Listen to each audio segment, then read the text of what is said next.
English सीखना चाहते हैं तो ये वीडियो बिल्कुल भी मिस मत करें।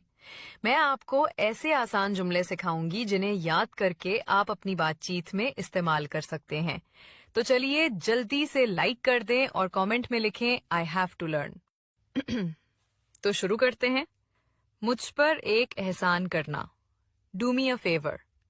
Do me a favour. मैं काम कर रहा हूं। I am working. I am working. आहिस्ता बोलो। Speak slowly. Speak slowly. मेरी बात सुनो। Listen to me.